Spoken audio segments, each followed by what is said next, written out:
Welcome to Dreams Inspire Reality Podcast with Tara Darnley, a podcast for creatives looking to turn their dreams into reality with practical strategic steps from everyday people and entrepreneurs who are living their best lives possible.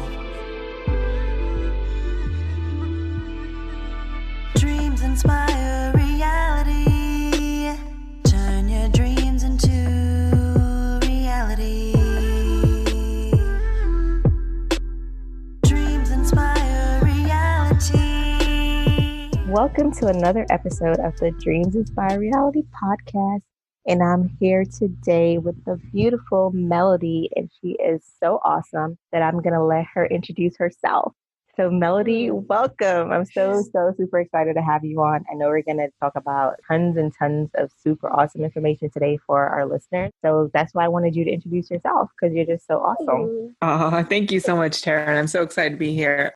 So for those of you that are listening, my name is Melody Bockelman. I am the owner of Private Label Insider. We are a product development, branding, and beauty, specifically branding company that helps people go from an idea to a finished product. We specialize in skincare, hair care, makeup, color cosmetics, nail polish, eyes, lashes, anything that falls under the health and beauty category that's regulated by the FDA here in the States. That's what we specialize in. I have been in this industry since 2004, which seems impossible because I'm only 25.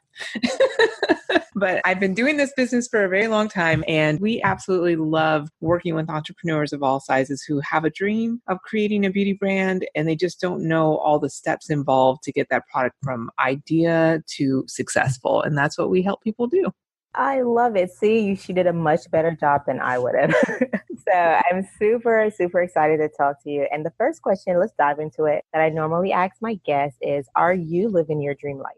Parts of it. And I just have to be honest, because we are in a growth phase in our business. And so there's a lot of work right now. So there's many days I dream about a vacation at this stage. But we're in such a big growth period that I'm excited to be in this space. I remember when I started and I have my first vision card, and it said, I can't wait to hit like $125,000 in sales a year. And my vision was to employ 2 moms and those kind of things. And we've way surpassed that. But when you know how they say new level, new devil. So I'm getting closer to my dream life. I'm just learning to balance. How's that? That's many of us. I always love the candid honesty, because I always tell my guests, like, even if we're living our dream life or some parts of it, we always find new goals, right? And we always try to attain those new goals. So thank you for being honest with our listeners, for sure. So can you just give us some background on yourself? Like, what inspired you to now wanting to teach others how to turn their dreams into reality by bringing their products to market? Yeah, so it's interesting. I started in college selling products out of my dorm. I went to Howard, and I had an e-commerce business back in the day when you could throw up an e-commerce business and you would be found.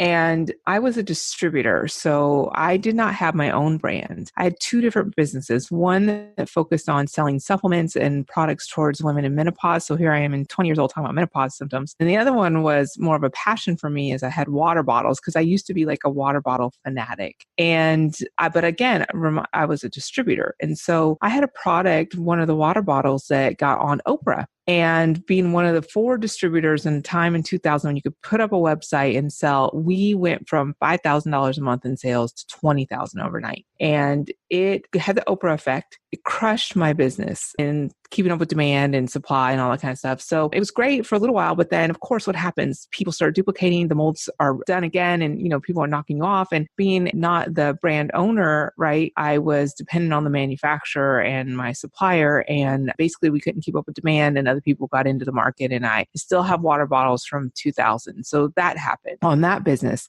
Simultaneously, on my e-commerce business that was geared towards menopause women, we were doing really well. And then we got hit by a Proposition 65 lawsuit. And so all of our marketing that was working, we could no longer say. We got an FDA visit. So I greatly lost all my income and shied away from e-commerce as a business owner. But I realized that, where I went ultimately wrong was not owning the brand.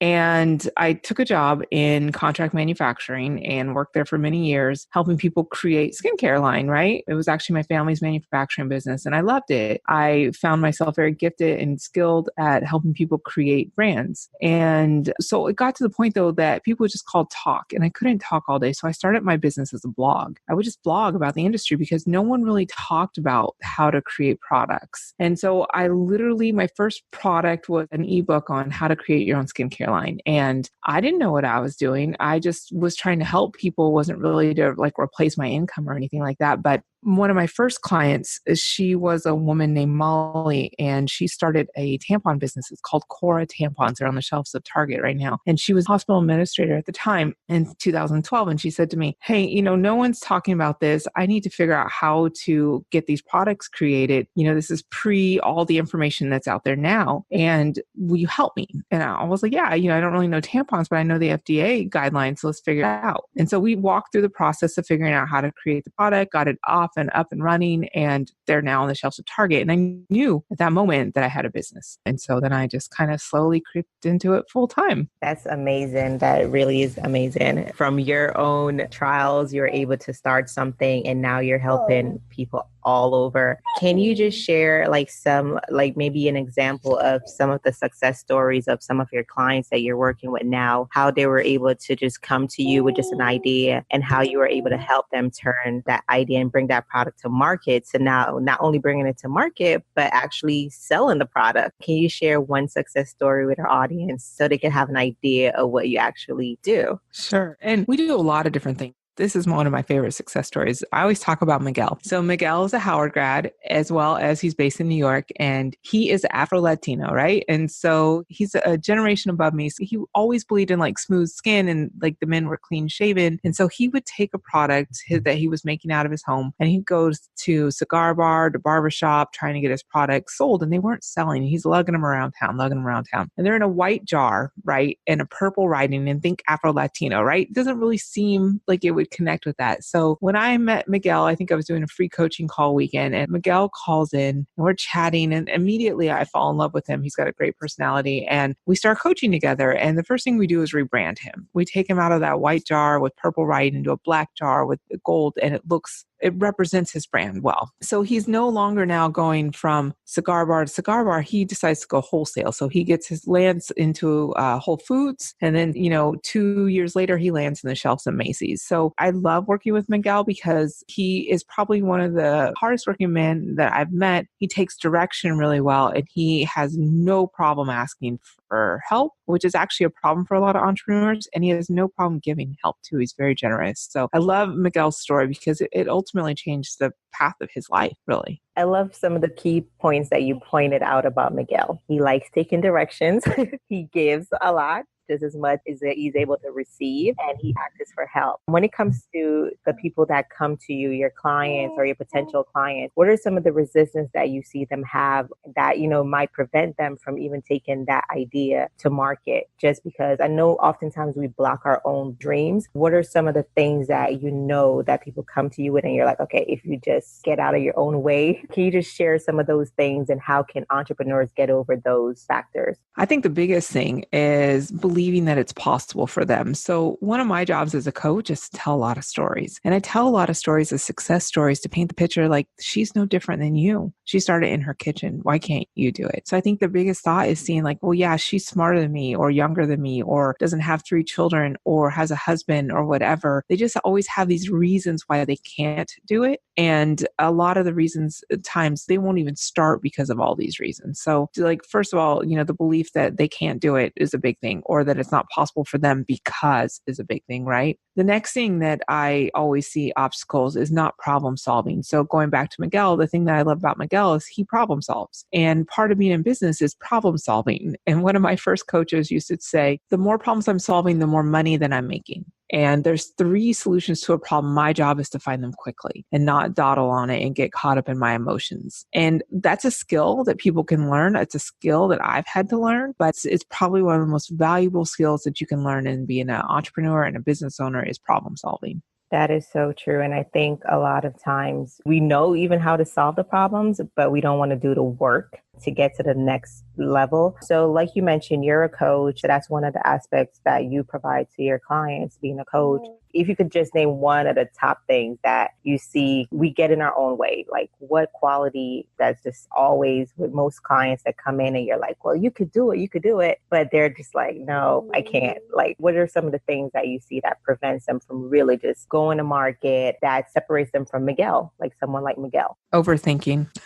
Like overthinking it. Like I'll lay out a really super simple plan for them and they overcomplicate it, or they think 10 steps ahead. And I have to always remind them, stay in this step, stay right here. Let's finish this move and then we'll go forward. So we'll be in product development. They'll be worried about marketing. I'm like, you're not in marketing yet. I'll tell you when to put your marketing hat on. Just listen like Miguel, okay? Just listen. And the only reason it's like us, right? If you have a trainer or a coach, it's like our job, if we employ someone else to coach us, is to just follow directions. And sometimes it's the hardest thing in the world. I mean, we all have kids, right? Sometimes you're just like, I just asked you to do this one thing. Can you just follow directions? But even as children, sometimes it's just difficult. We want to do it our own way, or we think we overthink it, or we're overeducated in one area and we get in our own way. So if they would just follow directions, success is not complicated. There's a tremendous amount of roadmaps that are already out there. It's just being able to trust the process and take that one step, next step, next step. And then the other side to it is being impatient. Nothing about entrepreneurship is overnight. And I joke with my team, right? And now I have a team. I joke with my team about how we were wanting to be in this day and how we were such an overnight success. We started in 2011 and here we're 2018. Right? Overnight success, long hours, lots of losses, learning experiences, those kind of things. But most people don't have the patience. So I always tell people when they start working with me, whether they're a one-on-one coach or product development or they're my inner circle, is to be here next year. That's kind of like my slogan to them is be here next year, because it's the ones that are here next year that'll still be moving forward in their business.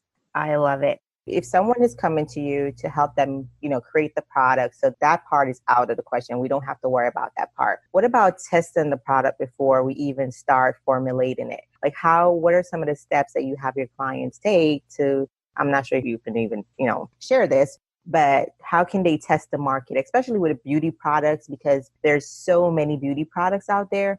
What advice do you have for someone to test the market before they even try to formulate a special product to bring to market? Yeah. Here's the beautiful thing about beauty.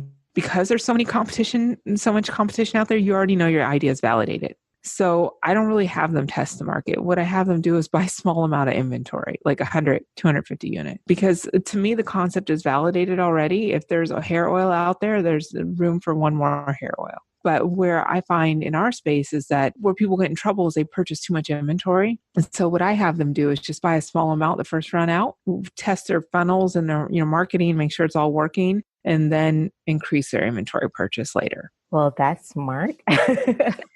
That's smart. What about coming in with, because I guess for most small business too, the aspect of funding comes about. So it's like, I love the fact that you're like, you know what, you could start with a small amount. You don't have to, most factories, they want you to do like 10,000. So I'm sure if they're able to do like 100 pieces, then they can really...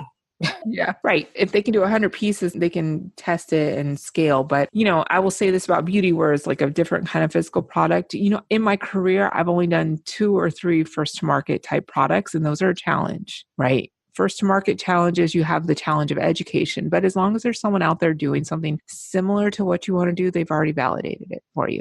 So then you just have to find how you fit in the marketplace, right? Are you serving a particular age demographic? Are you competing with or serving like the vegan community? Like, where do you fit as a brand? And then that's what we serve. So it's really more about finding your marketplace. And in terms of when people say people don't buy the product, they buy your story. How do you make sure your clients have a good story? Well, most of my clients, the reason that they start a product is because it's helped them or they found an opportunity, right? So telling a brand story is, like you said, it's so important. And so sometimes what I have them do, this is so basic, but what I have them do is I have them talk their story out. I always tell them, like, go hit record on your phone, pretend like you're talking to me or your kids or whomever you're talking to, because I know you tell your story all day long. And then we take that recording, we get it transcribed, and then we whittle it down to their founder's story. Because oftentimes, it's the things that we take for granted as brand founders, really interesting to other people, right? So when I tell my story about, how'd you get into private label? Well, I got into private label because I lost my business. It makes a lot of sense, right? I lost my business not owning my own brand. It makes a lot of sense. But to me, I don't even like to talk about it because I still have water bottles left over, right? But sometimes it's those things that are closest to us that resonate the most with people, but we have a hard time hearing or seeing. So I have them hit record on their phone, talk it out, even if it's gibberish, get it transcribed, and we work with that. That's actually genius. Like, I love that because you could even you could do so much from that, your bio, everything, your press release, just from just recording it and transcribing it. And I really like that idea. So if someone is looking to hire someone like you, an expert like you, what should we be looking for and why should we hire someone like you? I know the answer, but I want you to tell them the answer. Sure. So even working with you, Tara, so I like to work with people that like specialists and top of their game in their niche because it cuts down my speed to market and mistakes and it saves you money. So even though you have a consulting fee, it saves you so much money in the long run and time. So when you work with a consultant like yourself or you work with someone like me, we already know which factories to go to. I already know, what the FDA labels are. I already know what the landscape looks like in your competitive matrix or marketplace and how to differentiate your brand. So really in 2 to 3 phone calls, we can get your whole business fleshed out. Whereas, or in helping with listings and stuff, you already know all about how to get stuff listed on Amazon and those sorts of things. So I don't have to go and basically in my world, I say learn another language because I can hire someone who's an expert in it. So true. And I'm like, you were talking and I just in my head, being such a creative, I'm like, oh gosh, I could do this. I'm definitely going to hire Melody to come on and do this. And I had this product idea. And like you said, it cuts down the time of me having to go figure out, okay, where do I go to source this? And I love the idea of getting, even a small batch. So once you said that, all those thoughts just started going through my head, oh yeah, gotta have a call after this to figure out some things. So I love that.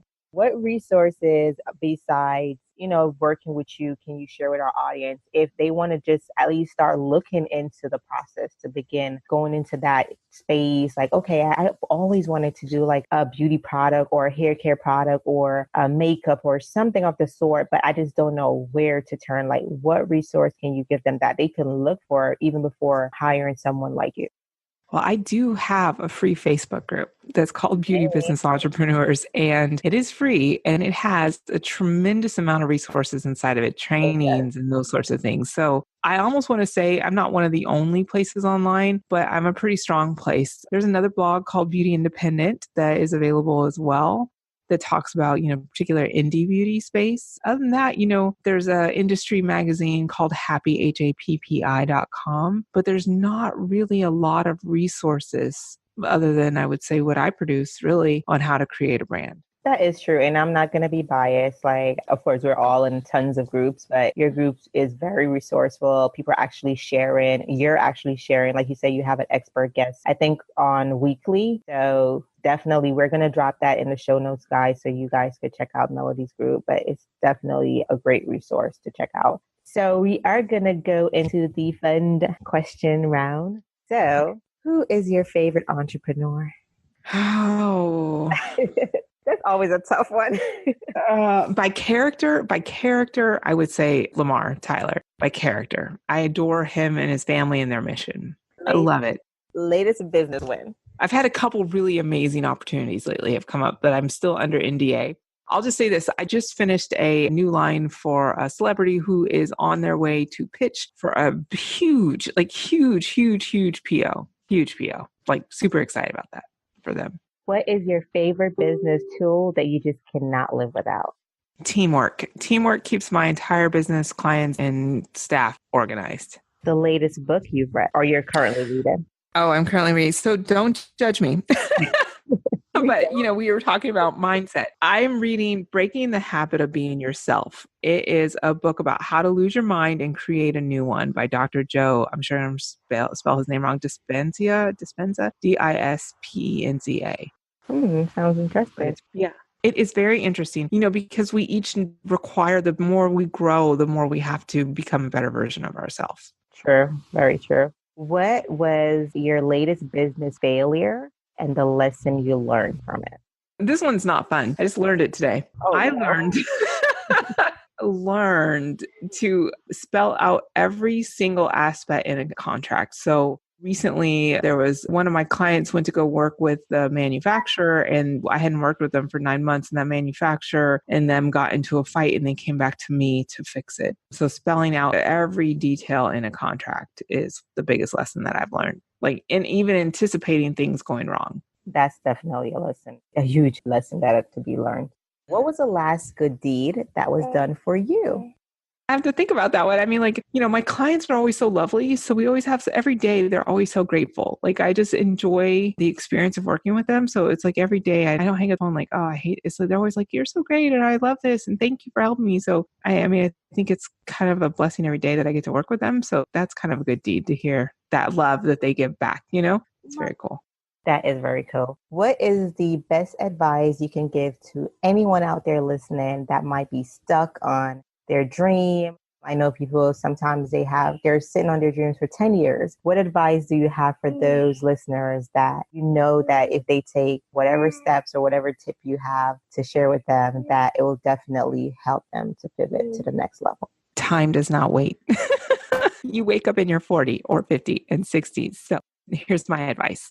Time does not wait. That's as real if as you it's cannot do the big vision, do the one thing, right? So many times people will come to me like, hey, I want a hair care, a skin care, a makeup, a foot care, and a bath bomb line right now. But they have the budget for a bath bomb line, or they have the budget for a hair oil. And I tell them, let's get that hair oil out. Let's rock it. Let's cash flow your business so you can do the rest of it. So sometimes they won't take step because they can't do the big vision. But what is that one thing that you can do right now? A lipstick? You could private label 12 lipsticks today and invest $300 and be up and running. Do you have $300? Of course you do. So time doesn't wait. Don't think you're too old, too young. Just try it, fail. I still have products in my closet from my first website business. I tried a mask on Amazon that flopped. I still have 72 of those in my office storage. I mean, it's fine. It's just a learning lesson. So, and the other thing is they always say, don't be afraid to fail. And it's true. Like, you have to be willing to like eat it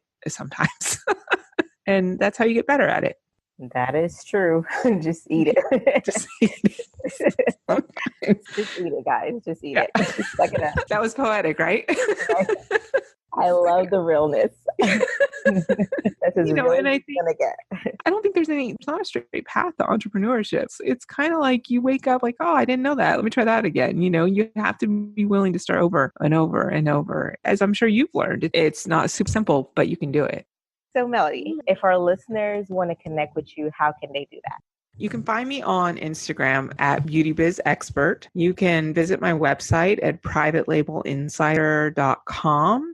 And then I also have a free gift for you guys. If you're really interested in starting your own line, Tara's going to have the link below, but it's a step-by-step how to build your own beauty brand guide. It's pretty phenomenal. I put it together. A lot of my clients have built their business just off that guide. So I'll give Tara the link, but if you're listening, it's privatelabelinsider.com/beauty brand guide. And you can go grab that as well. Yay, this was so awesome. We had so much fun. And I know a lot of our listeners inside of our Facebook group, they wanted to see you live in the group. So we're definitely going to have you back on, but live in our group. So if you guys are not a part of our Facebook group, Dreams Inspire Reality, make sure you join. I'm going to invite Melody inside our group so you can see her face to face, and hopefully she'll make some time for us. Right? Absolutely. I would love to. I would absolutely love to. That'd be fabulous. I just did that, right? See how I love how you did that. Right? I would love to come back and do that and talk to your group. Absolutely. So we are excited. They were really excited to have you on today. So I know a lot of people are going to take gems from this. And if you have an idea, she is the go-to person. You won't be disappointed. She worked with a lot of people. So she's not new to the game. So if you are looking to like get out of your own way, you don't want to go through the hassle of figuring things out yourself, Melody's a person to go to. I highly recommend her. So definitely check out all the links in the show notes. It was such an honor having you on. Thank you for taking time out for me. And I can't wait to see what's in store for you and your dreams. Thank you, Tara. Thank you so much for having me on and for creating this beautiful space for all the entrepreneurs and for all the work that you do. I really appreciate it. You're welcome. And guys, until next time, dream big, execute hard. Bye. Dreams inspire